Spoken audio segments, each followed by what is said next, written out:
అయితే స్వామీజీ, సర్వం ఆత్మస్వరూపం, సర్వం భగవత్ సృష్టిలో భాగమే.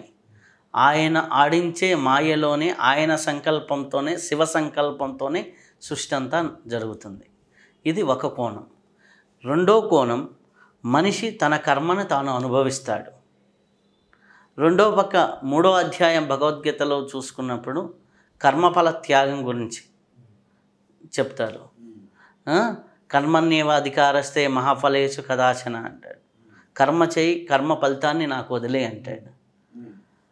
కర్మ సృష్టి అనేది జరిగింది భగవంతుడి వల్లే. భగవంతుని మాయ వల్లే ఈ సంకల్పాలు సృష్టిస్తున్నాయి. ఈ సంకల్పాల వల్లే మనిషి బతుకుతున్నాడు. కానీ ఈ కర్మ అనేది మనిషికి ఎందుకు ఆపాదించబడింది? మనిషి ఎందుకు ఈ కర్మలో కొట్టుమిట్టాడుతున్నాడు?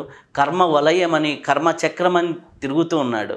కానీ చివరికి మళ్ళీ కర్మ చెయ్యి, ఆ కర్మని త్యాగం చేయమని చెబుతున్నారు. కానీ ఇప్పుడున్న యూత్కి మనం ఏం చెబుతున్నాం?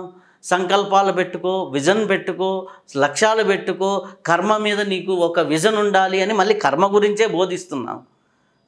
మళ్ళీ కర్మఫల త్యాగం అంటున్నాం. ఇదంతా జరుగుతున్నది మాయ వల్ల. ఈ మాయ అంతా కూడా శివ సంకల్పం వల్ల.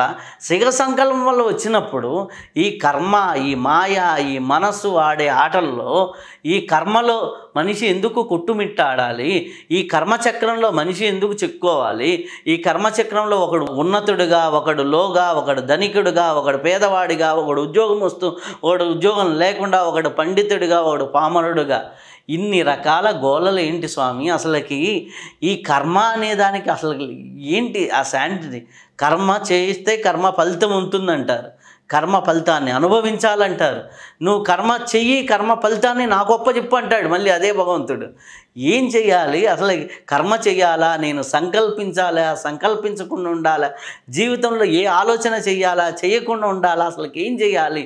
అసలుకి ఇవన్నీ కూడా ఆయనే అన్నప్పుడు, ఆయన మాయ ఆత్మస్వరూపం అన్నప్పుడు ఏమి చెయ్యాలి? ఇప్పుడు ఇదంతా ఆయన ఆయన ఆయన అంటున్నాం కదా. అంటే ఆయన ఏదో పెద్ద ఆయన ఎక్కడో మేఘాల్లో కూర్చున్నట్టు కాదు మీరు అనుకునేది. ఆయన ఎక్కడో లేరు. మత్త పరతరం నాణ్యతు కించిదస్తి ధనంజయ మయి సర్వమిదం ప్రోతం సూత్రే మణిగణాహివ. యావత్తు అన్ని పూసల వెనుక ఉన్నటువంటి దారం వలె యావత్తు సృష్టి అంతా ఆయనకి గుచ్చబడినట్టు ఉన్నది కదండి. ఆయన వేరు, పూసల వేరు, దారం వేరు లేదు ఇక్కడ. ఈశ్వర సర్వభూతానాం హృద్దేశేర్జున తిష్టతి భ్రామయన్ సర్వభూతాని యంత్రారూఢాని మాయయ.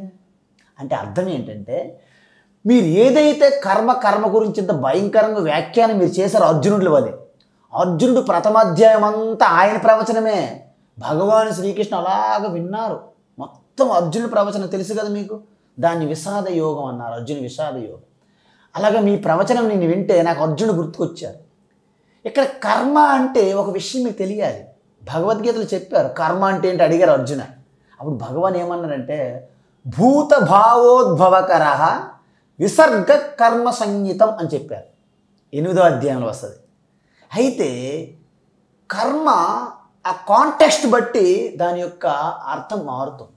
ఎలాగంటే, కర్మ చెయ్యాలి అంటే దానికి ఒక కర్తృత్వ భావన ఉండాలి. మనం కర్మ అనేది ఇప్పుడుకిప్పుడు ప్రారంభమైంది ఏమి ఉండదు. ఇది అనాది కాలంగా వస్తున్నటువంటి ఒక చక్రం అన్నమాట.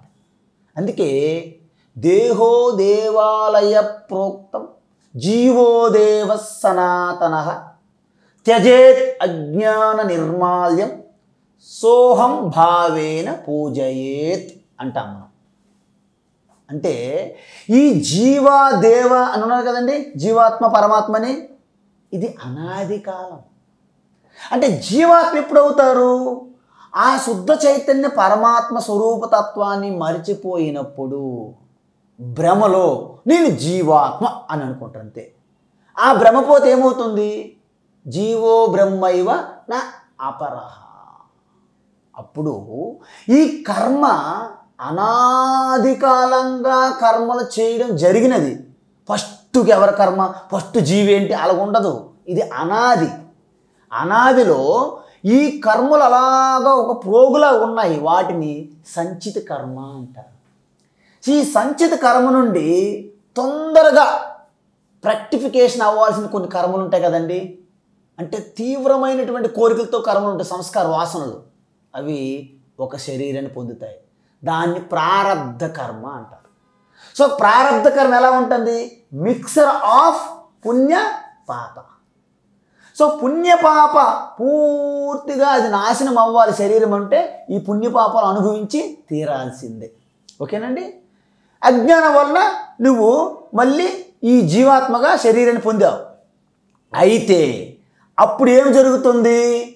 మళ్ళీ నువ్వు ఈ అజ్ఞానంతో మరిన్ని నేను కర్తను అనే భ్రమలో మరిన్ని కర్మలు చేసుకుంటూ పోతున్నావు.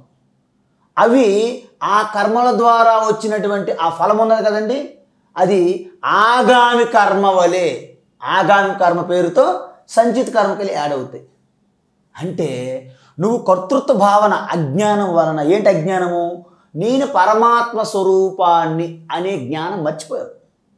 కాబట్టి నేను పరమాత్మ కాదు, నేను సంకుచితమైనటువంటి పరిచ్ఛిన్నమైనటువంటి జీవాత్మని. కాబట్టి నేను పెద్దోడిని అవ్వాలి, నా గురించి అందరూ చెప్పుకోవాలి. చూసారా, ఈ అజ్ఞానం వల్ల ఏం కలిగింది మీకు? కోరికలు. కోరికల వల్ల ఏం చేస్తారు? కర్మలు చేయాలి.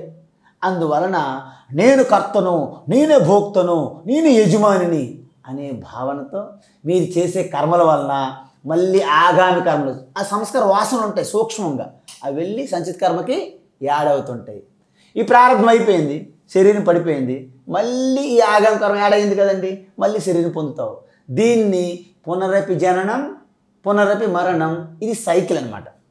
అయితే దీని అంతటికి ఈశ్వరునికి ఏం సంబంధం? ఈశ్వరునికి ఎటువంటి సంబంధం లేదు. ఆయన కేవలం ఒక సుప్రీంకోర్టు జడ్జిమెంట్ లాంటి వారు అన్నమాట. పైన కూర్చుంటారు. జీవులు తను చేసుకున్నటువంటి కర్మానుసారంగా వారికి అనుగుణంగా ఉన్నటువంటి ఆ కర్మ ఫలం ఇవ్వడానికి ఈశ్వర కర్మఫల దాత, కర్మాధ్యక్ష సర్వభూతాది వాస. అందుకే రమణ మహర్షి ఏం చెప్పారు? ఉపదేశారం అనే ఒక గ్రంథంలో, కర్తురాజ్ఞయా ప్రాప్యతే ఫలం కర్మ కిం పరం కర్మ తజ్జడం. అంటే కర్తు అంటే ఈశ్వర, ఆ కర్మఫల దాత, కర్మకి అధిష్టానంగా ఉన్నారు కాబట్టి కర్మ వల్ల నీకు ఫలం వస్తుంది. లేకపోతే కర్మ జడమండి, దాని నుంచి ఫలితం ఎలా వస్తుందండి? రాదు. ఫలితం రావడానికి ఈశ్వర వెనక కర్మఫల దాత ఉన్నారు. కాబట్టి దాన్ని గుర్తించినప్పుడు నేను కర్తననే భావన నీకు పోతుంది. అప్పుడు ఈ కర్తృత్వ భావన ఉన్నంత వరకు నేను కర్మ చేస్తున్నాను భావన ఉంటుందండి. మరి కర్తృత్వ భావన విడిచిపెట్టారనుకోండి, దాన్ని కర్మ అనరు, దాన్ని లీల అంటారు. అందుకే శ్రీకృష్ణుడు ఏదైనా చేస్తే లీల, మీరు చేస్తే రవిశాస్త్రి కర్మ చేశాడు అంటారు. శ్రీకృష్ణుడు చేస్తే శ్రీకృష్ణుడు లీల అంటారు. తేడా ఏంటి?